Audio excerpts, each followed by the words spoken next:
Welcome back to my channel. So today I'm going to be getting ready on camera. You are now seeing the end result of that pretty boring natural makeup, but today I'm going to be doing a get ready with me while I tell you about beauty industry conspiracy theories, which are pretty funny and interesting. Before we get into that, this video is kindly sponsored by Function of Beauty. So I was recently introduced to Function of Beauty shampoo and conditioner, and I am obsessed with it. The first thing that caught my attention about this is it's cruelty-free, and I am a cruelty-free consumer. Hair care is very similar to skincare in the fact that it works differently for everyone, and everyone needs a slightly different product. That's why Function of Beauty can be customized to fit exactly what you need. It's super easy. You just take a 2-minute quiz. You tell them about your hair type, your hair goals. You also get to pick the colors, which I actually picked a purple shampoo because I recently lightened my hair quite a bit and I'm trying to maintain it. And you also get to pick the scent, which is something I love. You can have it fragrance free, of course, if you want,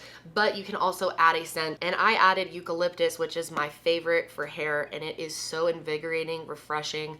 I am loving this shampoo and conditioner. If you can't already tell, I used quite a bit of it. It's adding so much volume and shine to my hair. I have very fine hair. I absolutely love this conditioner. I feel like it's hydrating my ends, which are a little damaged from being bleached. And today Function of Beauty is offering my audience 20% off your first purchase. Just check out the link below to get that 20% off. All right, now let's get into our video for today. Okay, so for my foundation today, before I decided to film this video, I used the Hydrate Primer from Revolution Beauty. I used a mixture of the two Fenty foundations, the Hydrating Foundation and the Matte Filter something foundation. I'm not a beauty guru, sorry. This is gonna be a half-assed production here, people. Basically, this one's too oily for me, this one's too dry, and I'm trying to use them up, so I've been kind of like using them together. So I used that, then I used a concealer and a powder, and I have sunscreen on underneath as well. All right, let's get into these theories though. So have you guys ever placed an order at Sephora or something and gotten a free sample of something? Normally when you check out at Sephora, you get like 3 free samples. So there's actually a theory, and there's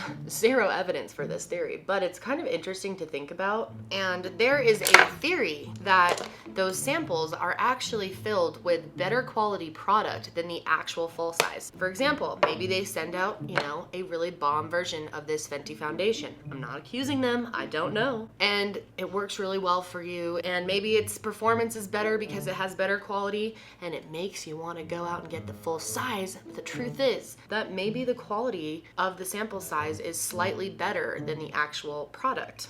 There's really no evidence for this at all, but I thought it was a really interesting idea, and I honestly wouldn't be surprised if there's some brands out there doing it, although I feel like most reputable brands, if they got caught doing that, it would be a disaster. But let me know what you guys think. Today I'm using one of my favorite palettes, not only because it's astrology themed, and you guys know that is my favorite thing ever, but it's also made in collaboration with Kathleen Lights, who is one of my good friends, and ColourPop is one of my favorite brands. I'm gonna be using this whole upper section here, and I'm gonna go for a very fall look, although I have absolutely nowhere to go. I'm about to podcast in my basement. So another theory out there with really not a lot of evidence, but it is another thing that's interesting to think about, and I've heard people talk about this before. So most cosmetics have expiration dates. If you look at the back of a lot of different products, there are these little symbols on there that tell you whether you should keep them for 3 months, 6 months, 9 months, or 12 months. Now, that's there for a reason. Products do expire, and there's a reason that they have expiration dates, but there's a theory that some companies kind of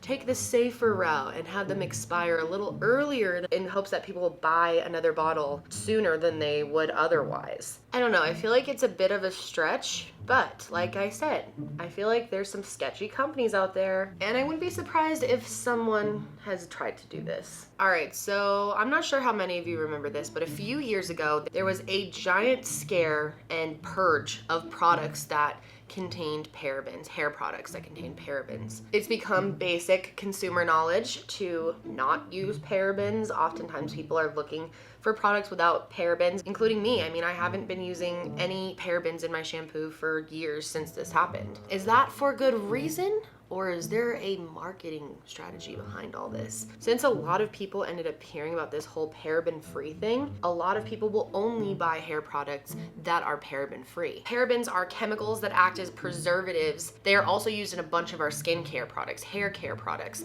makeup. It turns out that they've been using parabens in our beauty products since the 1950s, and it's something that's also used in hospitals and doctors' offices. But the main concern is that there's debate that these parabens can cause cancer in our bodies, even breast cancer. However, it's still up for debate if they actually do cause cancer or not. So there's a whole conspiracy that maybe the whole paraben-free thing was a big ploy for the hair care industry to get people to want their stuff to be paraben-free because they can charge more, because it expires sooner, which makes you buy it sooner. So it's interesting to think about. Was that whole thing blown out of proportion? So then there's also a conspiracy theory about eyelashes. There are people out there who think that wearing eyelashes all the time is really not great for your eyes. The glue, sometimes you're pulling them off, it can lead to your eyelashes falling out. And so there's a whole conspiracy that this whole uprise in the popularity of eyelashes in the last like 4 years, like it's been insane. I remember no one really used to wear eyelashes, and then now it's like everyone wears eyelashes every day. I used to wear them all the time. I haven't been wearing them as much lately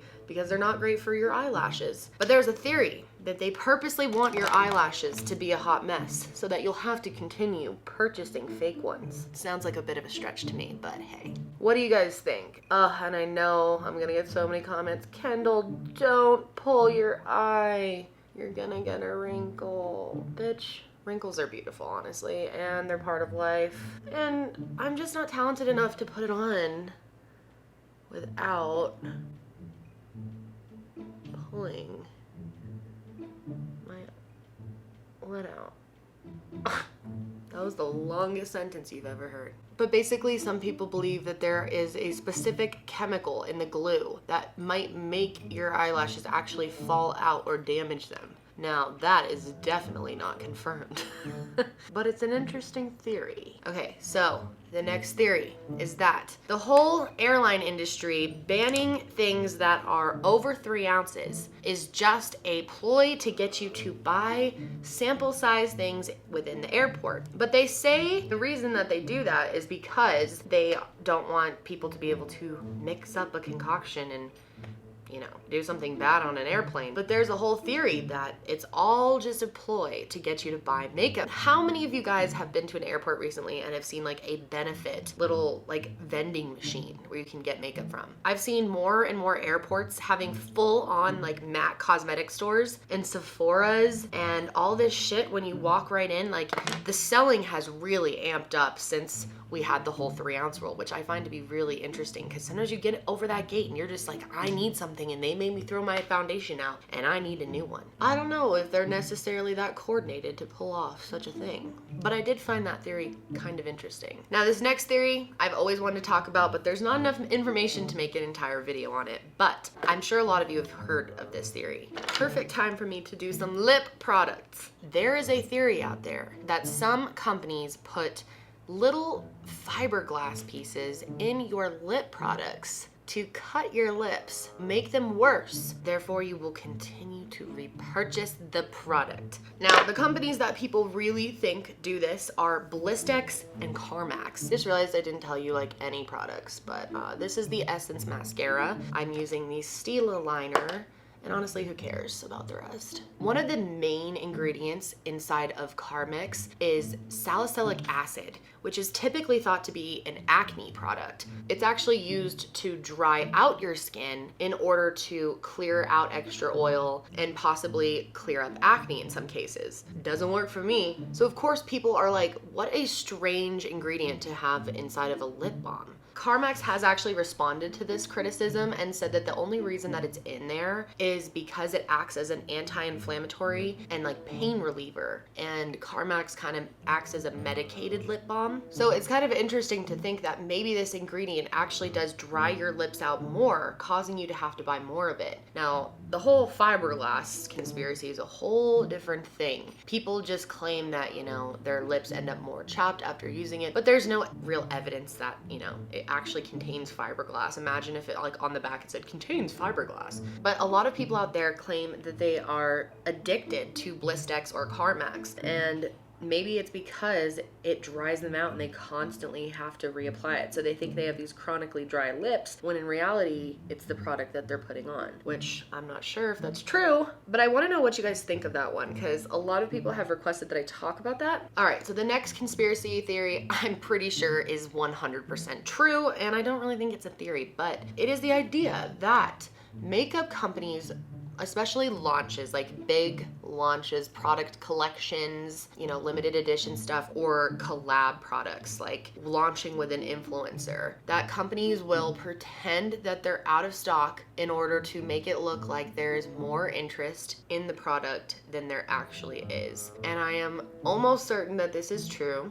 I'm sure there will be people out there who work in the makeup industry that can tell me if this is true, but I'm pretty sure it is, and it makes sense. It's a really great marketing ploy. That's why people do limited edition things. That's why I do limited edition Thorn stuff. It drives sales a lot more to have stuff that's constantly going out of stock eventually. So it makes sense. All right, I'm using the Marc Jacobs Omega Bronzer. So another theory that is very interesting is that ColourPop and Kylie Cosmetics are actually made in the same place and are one and the same. And one's a whole lot more expensive than the other. When ColourPop first came out, I'm sure a lot of you heard that there was a lot of people questioning this because the packaging and the formulas were very similar between the brands. Also, a picture surfaced that showed Kylie at the ColourPop Cosmetics lab just chilling with a bag full of their makeup. People started thinking that Kylie basically just reinvented ColourPop and put her name on it and tried to sell it, which is really kind of, you know, cheap and annoying. Even YouTubers posted about it. Nikki Tutorials said, "A little birdie just told me that Kylie lip kits are just rebranded as ColourPop liquid lipsticks and sold for $30. Let's say you want the kits but not spend the money. Pay close attention to ColourPop's Clueless, Beeper, and Bimbo." Kylie eventually addressed the rumors herself. She posted a picture of herself hanging out in the ColourPop Cosmetics lab and said, "Hanging out with the owners at ColourPop Cosmetics. We don't have the same formula or exact colors, but they are my friends and they do have some bomb-ass products that I love. Check them out." And later on in an interview with ColourPop's founders, Laura and John Nelson, they confirmed that their lab is the same that Kylie uses, and it's called Spatz Laboratories. In addition, both brands are manufactured through Seed Beauty. However, this does not mean that they're the same products or the same ingredients, the same formulas, or anything like that. There are many different labs that create, you know, multiple products within the lab for multiple different brands. So I thought that was interesting. What do you guys think of that? And I'm getting to the last step of my makeup here, which is my Revolution Beauty Vivid Highlighter. Love this thing. And I have my last theory for you guys. And this is a theory about La Mer, which is an insanely expensive skincare line. I've never tried it myself, but everyone I've heard talks about it says it's just so awesome. It smells so good. It's so soft.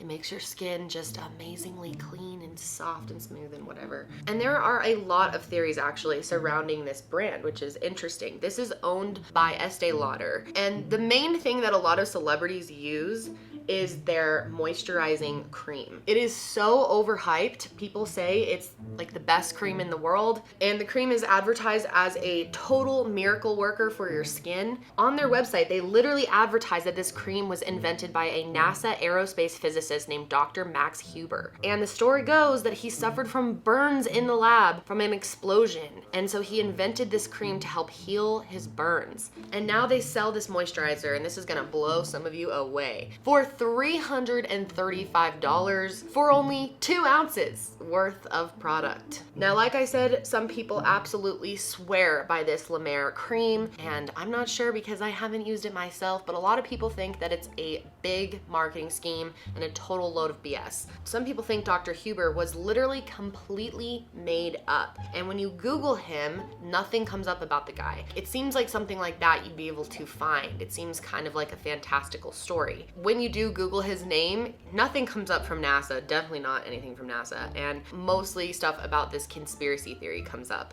I do feel like it'd be pretty ballsy for a brand to just straight up lie about a story like that, but hey, it's also pretty ballsy for them to charge $335 for 2 ounces. So let me know what you guys think about these theories. I know they're pretty goofy. They're really just for fun. I love doing my makeup on camera like this. It's really fun. If you guys are interested in seeing more of this content, I might start doing it on my second channel. I will link it below. But that's it for me today, guys. I hope you're having a great day, and I will see you next time.